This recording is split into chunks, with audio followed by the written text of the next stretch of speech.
Oh, please be seated, everyone. Mr. Lewis, this PowerPoint is for this declaration motion? Yes, Your Honor. But quite frankly, I can use it, although we prepared the old-fashioned way. So it Please be doesn't- seated. Thanks. Sorry, do any, we have. Your Honor, one thing before this leads, it was not working either. That's one of the reasons. Okay, thank you. Yes, Your Honor. So, all right, we're,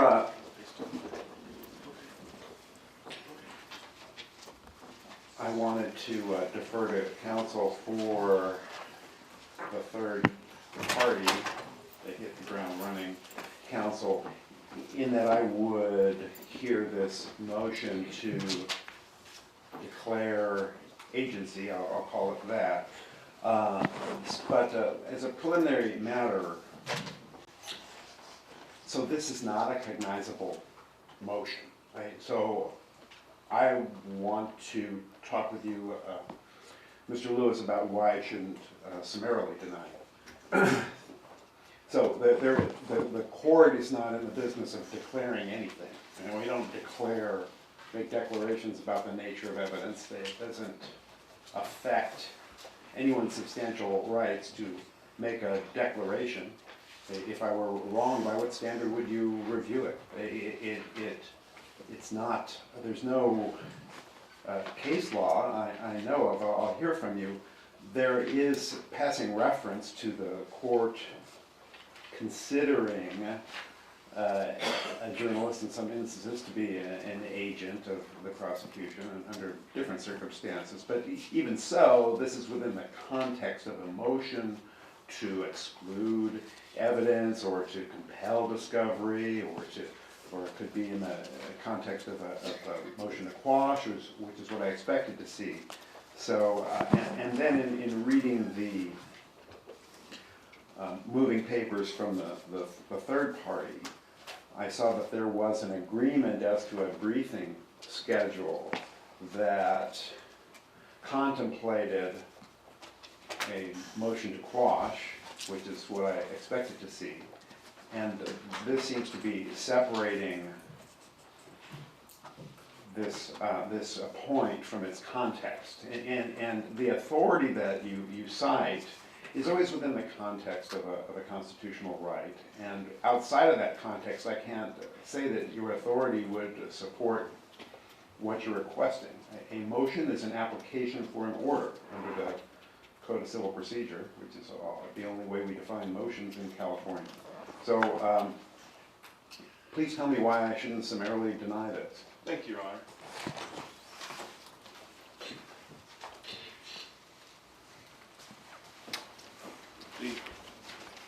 As the court always does, you have very adroitly identified kind of the new territory we're in here. And for the benefit of Mr. Kovner, and I hope I said that. You did. I have had the pleasure of working with Mr. Kovner in concert with Mr. Lewin for several weeks now. And he does not have the benefit of the rest of us, including the court, as to scheduling and some of the issues. I know that Mr. Lewin, from my extensive experience with him, tries to keep everyone involved in the loop, but let me talk about the context because it's going to get us to where I think the court wants to go. There was a discussion in chambers the last time we were here about this date. And I made it clear to the court what I'd made clear to the people countless times, that this is premature. What we should be doing and what we had agreed to do, the people have issued, I think, 3 subpoena ducis tecums to hit the ground running over the course of this case. I told Mr. Lewin many moons ago that it was much more efficient, much less burdensome on the court, and most important, much more convenient for me to wait and see what all hit the ground running produced to the people. Then, instead of a blanket of the earth subpoena ducis tecum to this third party, we would pointedly ask for what we needed that hadn't been provided. They would, in turn, file motions to, they would objections, we would file motions to compel, and that is where this agency issue is going to come to bear. But, given the timetable that this court has very properly set for when we're trying this case, we all agreed in the back that we were going to hear this agency issue now. Quite frankly, Your Honor, we should be hearing it down the road, because then I can put it in a motion to quash or a motion to compel. However, I do what the court instructs me to do. And what we have is the framework of the arguments that we're going to be making at some time whenever this court again tells me we're going to address this. There is no, I didn't decide anything about that schedule. I followed it. I didn't renege on the briefing schedule that we set up with these fine folks. This has nothing to do with their objections, with our responses, or with a motion compelled. This agency issue that we're here to talk about today should be talked about after that. But I don't know if we're going to have the time, given how long it takes them to get materials together. Not faulting them, but quite frankly, if we're going to keep the January trial date, we're going to need His Honor to expedite their work.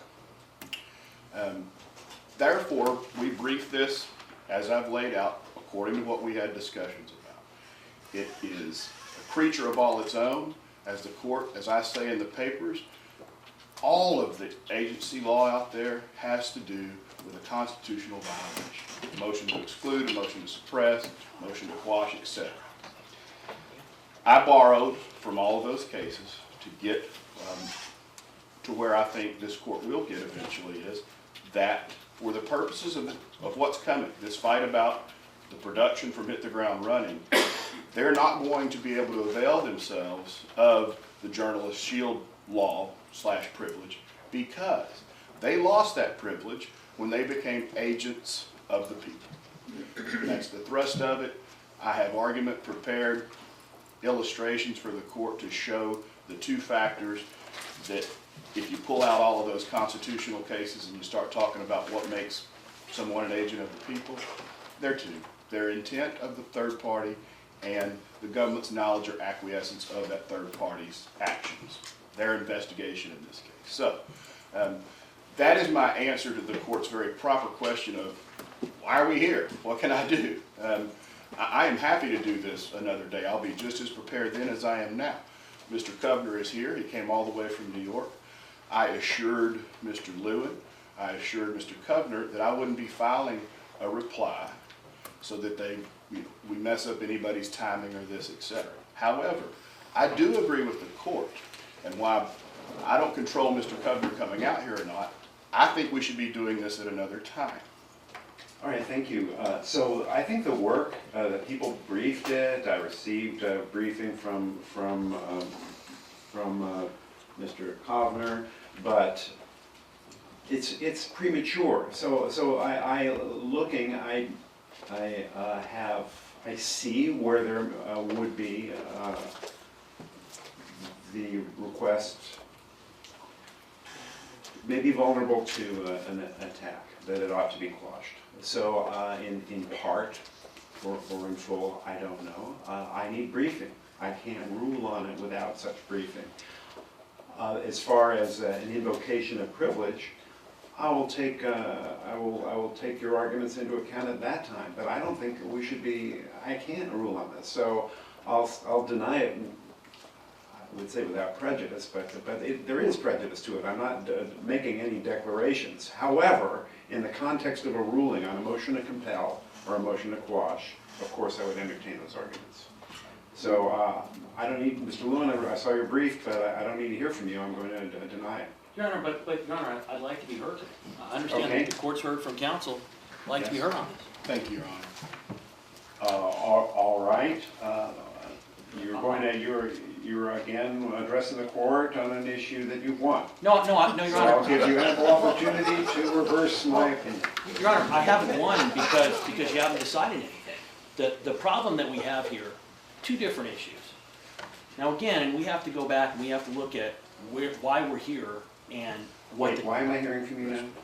Why are you hearing from me now? Yeah, no, I'm just trying to understand. You're going to tell me why I Yes. should not summarily deny this motion. Your Honor, because what I'm asking the court to look at is the defense has filed, it's in essence, two different motions here.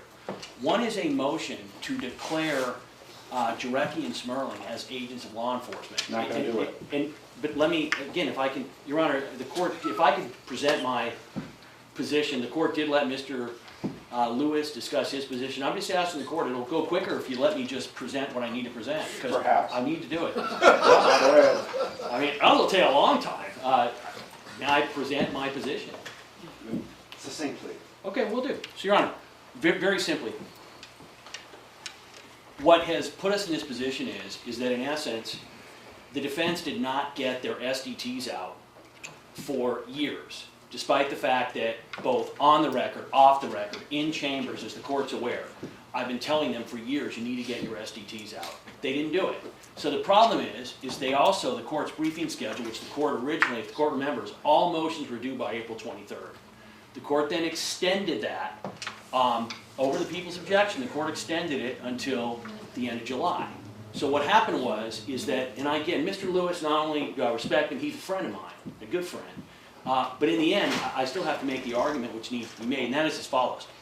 The problem that we have right now is that the defense, in order for them to get to the next step that they need to regarding the invocation of the shield and whether, et cetera, that can be invoked or not invoked, absolutely agree with the court.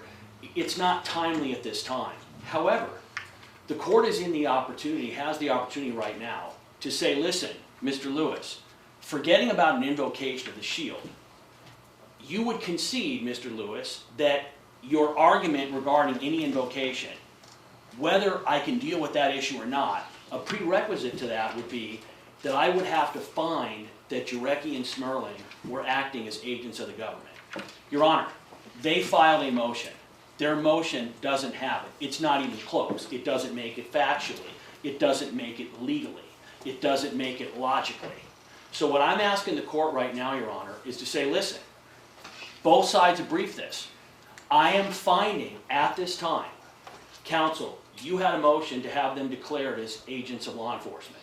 I am finding, based on your papers, based on the people's papers, I am not making that finding. You have failed in that regard. Why is that going to be important?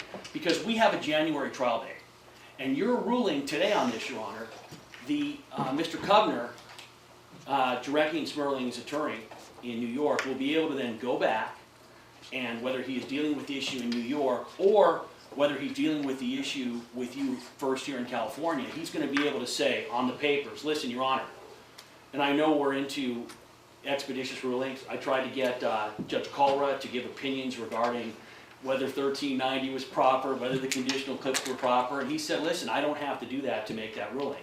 So by the same token, Your Honor, if the court makes this ruling today, then what that means is that the litigation regarding the invocation, the SDTs, etc., becomes much more time efficient. Because here's the problem that I've been told.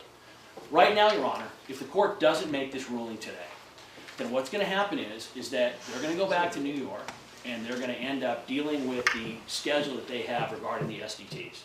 Then what's going to happen is they're going to have to schedule a hearing here.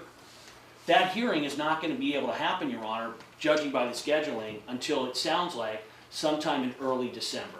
It is going to be unfair for, and I understand Mr. Lewis is saying, well, hit the ground running, move faster. But you can't. Their clients have rights, and they have done what they needed to do. They didn't get their subpoenas in near quick enough. So, what we're asking the court to do right now, Your Honor, is make the finding, based on the information the court has, that they have failed to prove their allegation. They have the burden that these were agents of the government.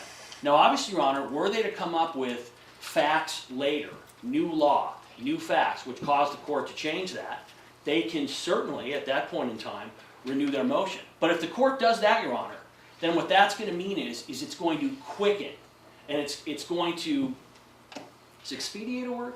Expedite. Oh, yeah, there we go. See, when I use these big words, it just backfires. Thank you, Mr. Bailey. Expedite. It's going to expedite the situation, Your Honor, going forward with the SDTs. And Your Honor, we are worried right now, and we have been expressing this, Your Honor, to the court for a year. It's not the court's fault. It's not our fault. We want to go to trial. We are planning to go to trial in January. If the court does not make this ruling today, Your Honor, on the issue of the agents of law enforcement and puts it over, because that's what the court's doing, then, Your Honor, how possibly are we going to have... You're wrong, Mr. Lewin. The court's not, but the court is all willing to hear a motion to quash. Well, but Your Honor, the issue would be on a motion to quash. The defense, as a part of that, I think the court would agree, the only possible justification they have for a motion to quash is this agents of law enforcement argument. No, there are, that's not correct. So the motion to, one argument on motion to quash is this argument. The other would be those arguments which apply generally to subpoenas as far as their breadth, as far as the materiality. Right, but Your Honor, but obviously, as we know, it's very simple with non-published, non-aired information. I mean, I'm shortcutting it. In essence, this is the guts, almost the entirety of their motion. So like I said, our concern is, Your Honor, let's go the other way. Let's assume that the court doesn't rule today. So then what happens is that they end up getting the SDTs done, and there are issues on the SDT. And I've already been told, and counsel has already stated, Mr. Lewis, and we know from Mr. Kovner, they're going to be objecting to their moving to quash these SDTs. They're going to be moving to quash on several different areas. Now, the problem is that if you follow the defendant's logic, and the authority doesn't support it, but their logic is basically, if I can show that at any point in time, Jarecki and Smerling acted as agents of law enforcement or government, which they cannot show and have not shown, but even assuming they can show that, then their position is that means that they lose their journalistic protections for any and all purposes. There's no authority, etc. So, Your Honor, given where we're at, and given that we want to do this trial starting January 10th, and counsel's asking for a ruling today, and Mr. Kovner's asking for a ruling today, they have to then come back out at great expense to Mr. Jarecki and Mr. Smerling, which doesn't make sense. Your Honor, the court has everything the court needs to make a ruling on the agents of law enforcement. Let's think this through. So what you're saying is that if a defendant delays until the last moment and then files a motion that's not cognizable, I need to delay a trial in order to wait for them to formulate the motion correctly. Seems to me that it points to two things. I mean, one is that the court needs to take reasonable steps to manage the trial so that it may be promptly resolved, which the court has been trying to do. Secondly, that the lack of diligence is something that suggests the underlying weakness of the claim. In other words, were this so important to the defense that this material ought to be produced, then it would seem that should have been done at the first juncture, not on the eve of trial. Our concern, though, has been, and listen, the court is very considerate and very kind, and the court has in the past, when deadlines have come from the defense, not from the people, we've been ready to go, as the court knows. But the Mr. court's Lewin, extended them. So we're worried. I've done it, but longer than I would have, and that's because of the logistics on your part. I mean, the fact is, you've got a lot of, it's your burden. You have a complicated case, and so that's why delays are.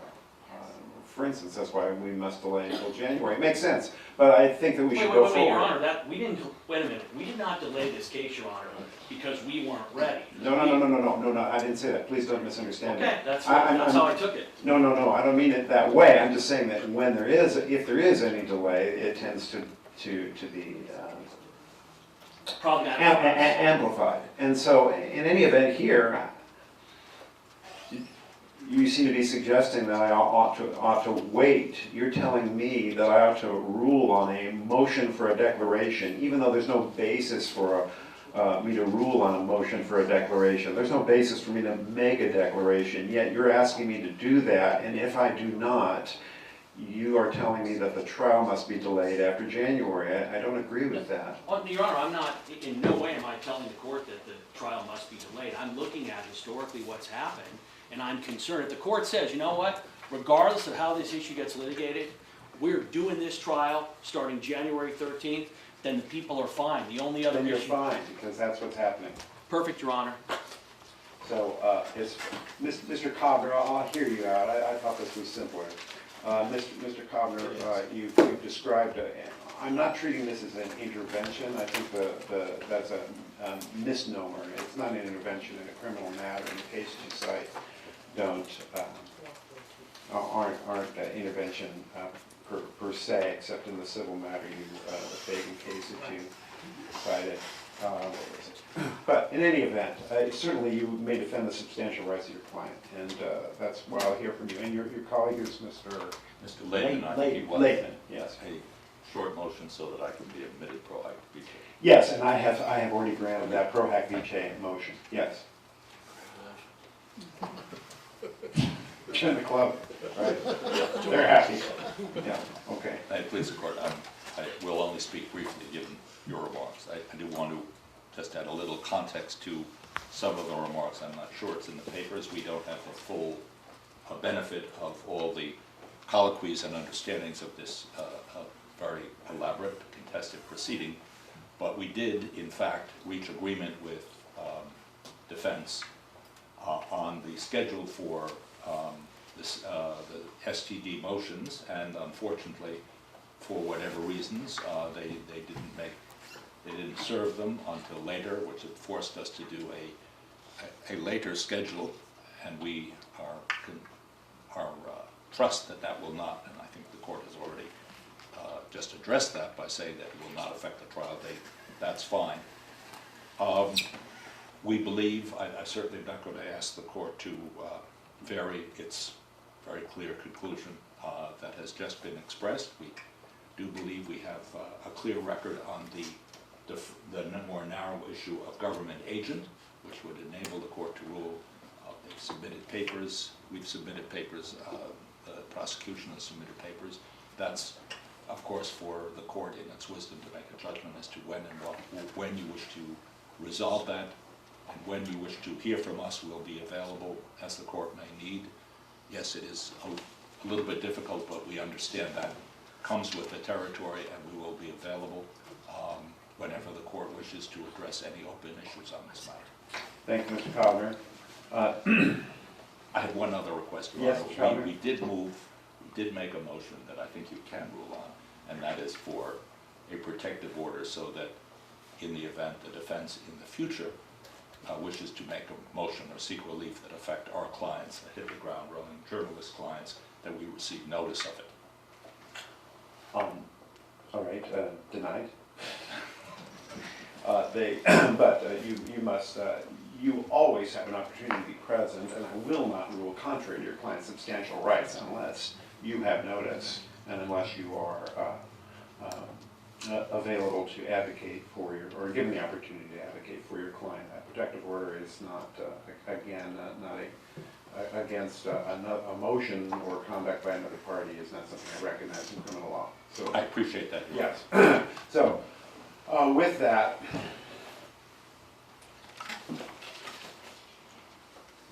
do you believe that a ruling would on this issue, despite its peculiar context, would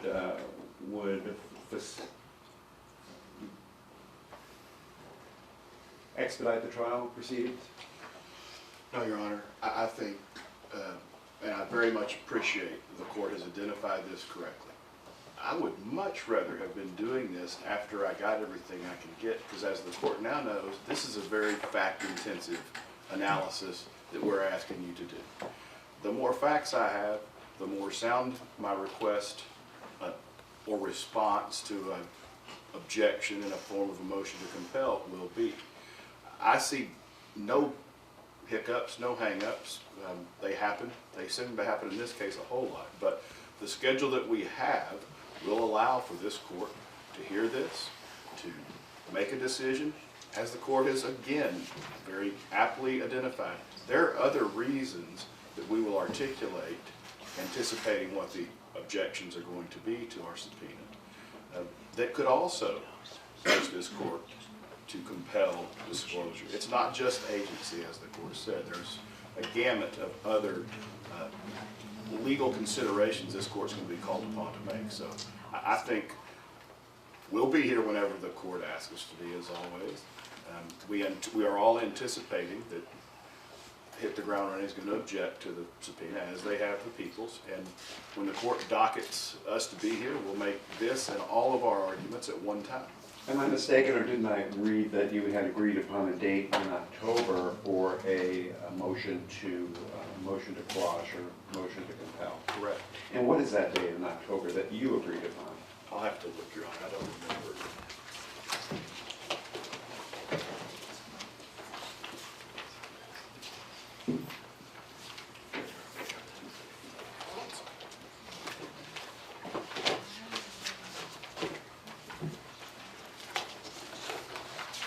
Your Honor, if there is anything else the court needs to take up, I'll look while you're doing that to save us all time.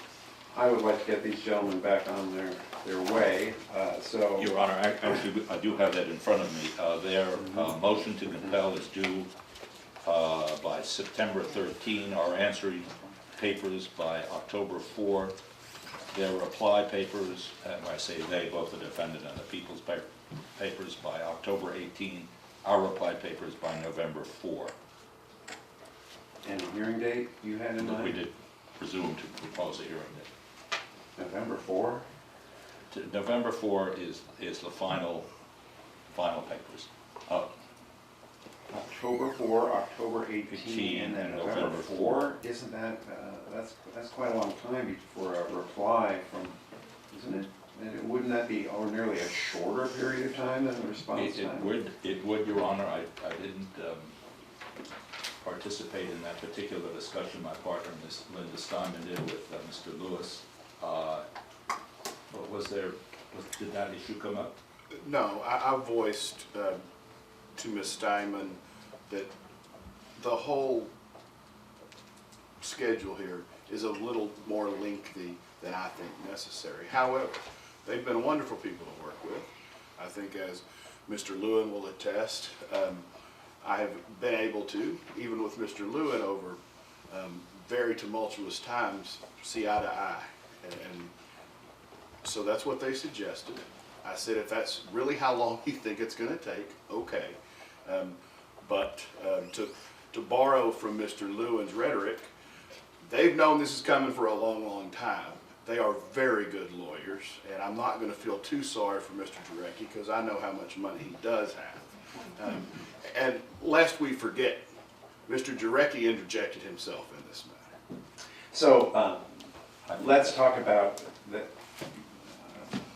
That's fine. Welcome to People versus Durst. We have this little bit of talk sometimes. Entertaining the capital of the world.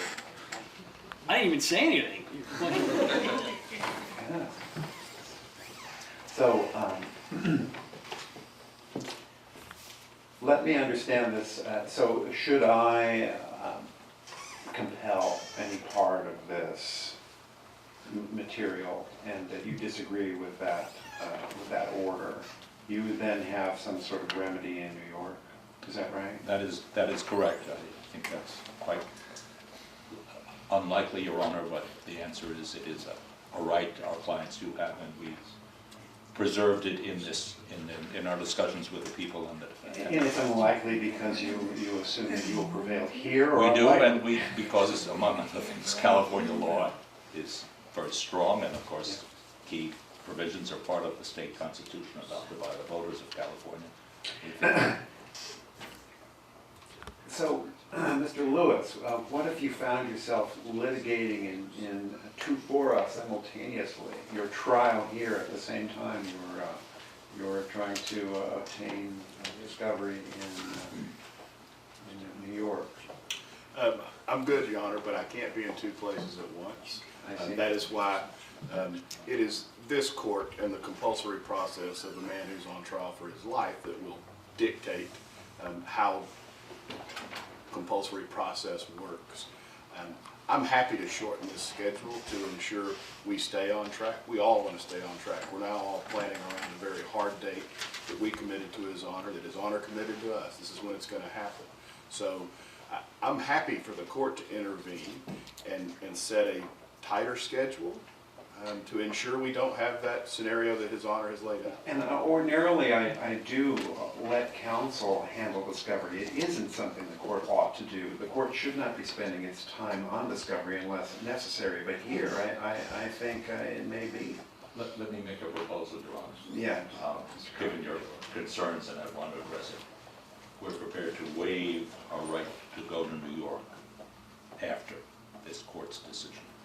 Very well. And that would eliminate that possible further source of delay and Mr. Lewis being in two places at once. Sounds great to me, Your Honor. Okay, accepted. Then, let's, so the preliminary issue you've briefed, and that is the privilege. You've briefed it, the people have briefed it as well. And so have defense. No, the motion Yeah. itself, Yes. I consider, that's the nature of their motion. You've briefed this aspect, but there may be another aspect, and that is potentially overbreadth or materiality, that there's a good cause for this. Absolutely, as you indicated to Mr. Lewin earlier. Are you prepared to address that promptly? Not today, because it's not addressed in writing before me. So I can't address these items line by line today. I don't intend to without your Well, our claim in their defense. we would be content to say that briefing on government agent is complete and briefing on the specific issues that may arise when we make our production, make our objections, which are due very soon and will be done in a timely way, and then hit this briefing schedule on those more narrow issues, how that may assist the court as well. If I were, so I do feel that the motion is malformed, but I do think that it could be perhaps taken differently. In other words, I could treat it as a motion to compel and take your motion as a motion to quash and address it in part, but not completely, because you do retain those other potential challenges. We would have no objection to that. Good. So, Mr. Lewin, that might satisfy your interest in expediting this and satisfying my interest in not acting contrary to what I think my authority is. So then the idea would be, Your Honor, that we would litigate the issue of the agents of the government today. Yes. And then, and Your Honor, just so it's clear on our end, we do not have standing and specifically did not address anything relating to any invocation of any journalistic protections. I know that. When the court had said that the court made the comment that we had briefed the privilege issue, we haven't. We've simply briefed the issue of the agents of government. I just wanted to make sure the record was clear. Right, but it bears upon privilege because so I considered your briefing on the point. Thank you, Your Honor. And this is why, Your Honor, we were. I know you don't have standing.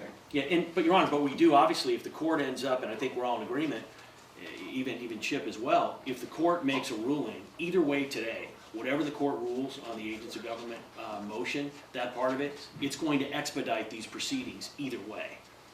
And so we would ask that we, in fact, do that, Your Honor. And Mr. Lewis, you'd rather not. Well, I would rather be as efficient as this court likes to be. And to that end, there are going to be other bases other than an agency relationship that we are going to move this court to compel the third party hit the ground running to give us these documents that are necessary material.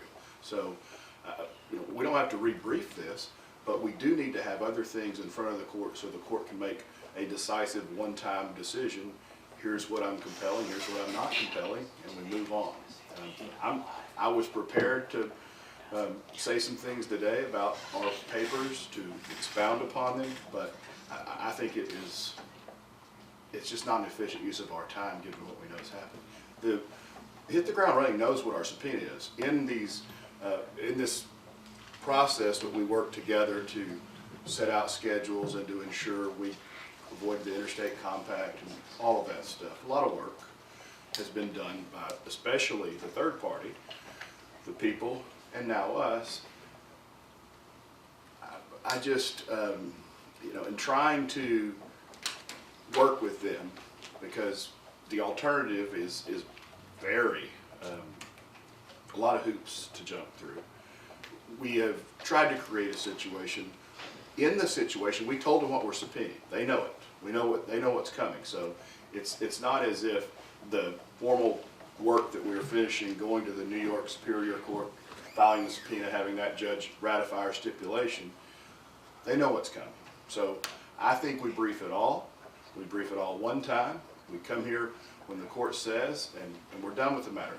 With their concession of not availing themselves to New York, we're not going to run into a problem. I would take a somewhat different view.